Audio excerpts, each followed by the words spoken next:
രാത്രിയോ പകലോ നോക്കാതെ അഹോരാത്രം അധ്വാനിക്കുന്ന സന്നദ്ധ പ്രവർത്തകരാണ്. മനോഹരമായ ഒരു ഭവനമായിരുന്നു. ആ ഭവനമെല്ലാം അമ്പയെ തകർന്നു പോയിരിക്കുന്നു, ഉപയോഗശൂന്യമായിരിക്കുന്നു.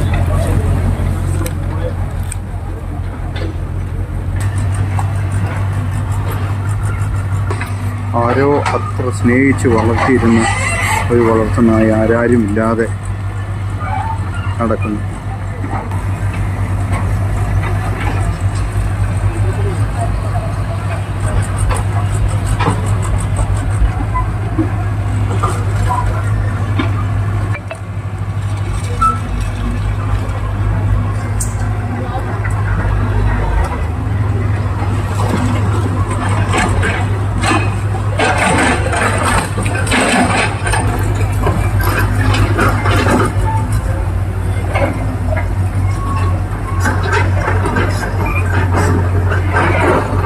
കുടുങ്ങിക്കിടക്കുന്നവരെ അതിവേഗം പുറത്തെടുക്കുവാനായിട്ടുള്ള അക്ഷീണ പരിശ്രമമാണ് ഈ JCBകൾ, ടാച്ചികൾ ഇവിടെ ചെയ്തുകൊണ്ടിരിക്കുന്നത്.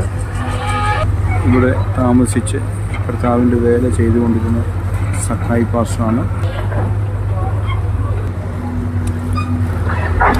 ഈ വലിയ മൺകൂന കാണുന്നതിൻ്റെ നേരെ എതിർവശത്തായിരുന്നു ഒരു വിശ്വാസ ഭവനം ഉള്ളത്. അവിടേക്ക്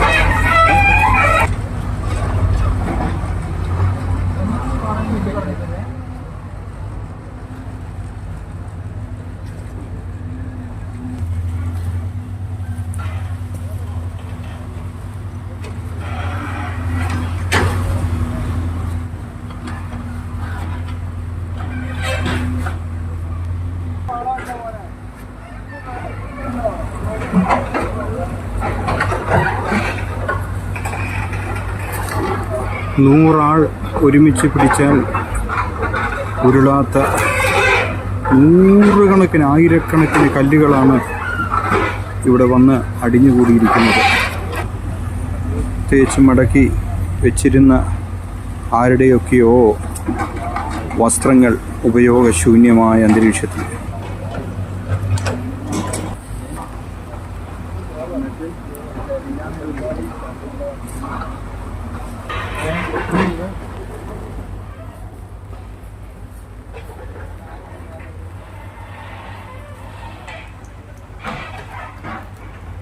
ഈ കുടുംബത്തിലെ പ്രിയമുള്ളവർ അത്ഭുതകരമായി രക്ഷപ്പെട്ടു.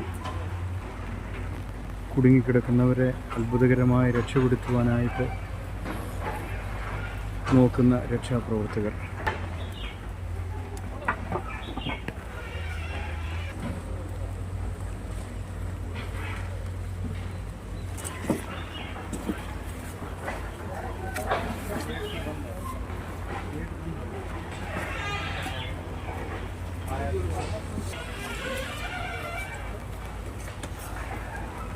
ആരെങ്കിലും ഇതിൽ മറഞ്ഞു കിടപ്പുണ്ടോ എന്ന് അഹോരാത്രം അന്വേഷിക്കുന്ന സന്നദ്ധ സംഘടനകൾ, പ്രവർത്തകരാണ്. അനേകരുടെ ജീവനെ കൊയ്തെടുത്ത ഇടങ്ങൾ.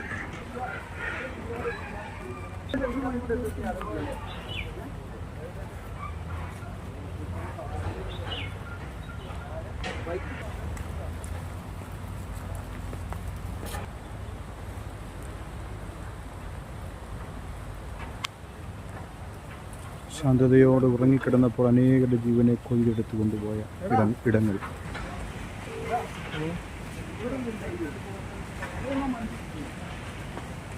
ഇതിലുണ്ടായിരുന്നവർ മരണപ്പെട്ടു, രക്ഷപ്പെട്ടു. എത്ര പേര്? 1, 2, 3, 4, 5 പേര് രക്ഷപ്പെട്ടു. ഇതിൽ താമസിച്ചുകൊണ്ടിരുന്ന 5 പേര് ശബ്ദം കേട്ട് ഈ മല കയറി ഓടി അവർ രക്ഷപ്പെടുവാനിടയായിത്തീർന്നു എന്നാണ് ഇവിടെ സമീപവാസികൾ പറയുവാനായിട്ടിടയായിത്തീർന്നത്. ഈ ഒരു കാറും ഒരു ജീപ്പും ഒരു ബൈക്കും ഇവർക്ക് ഉണ്ടായിരുന്നു. ഇതാണ് ഇവിടുത്തെ തേയില ഫാക്ടറി. അതിന് വലിയ കേടുപാടുകൾ സംഭവിച്ചില്ല.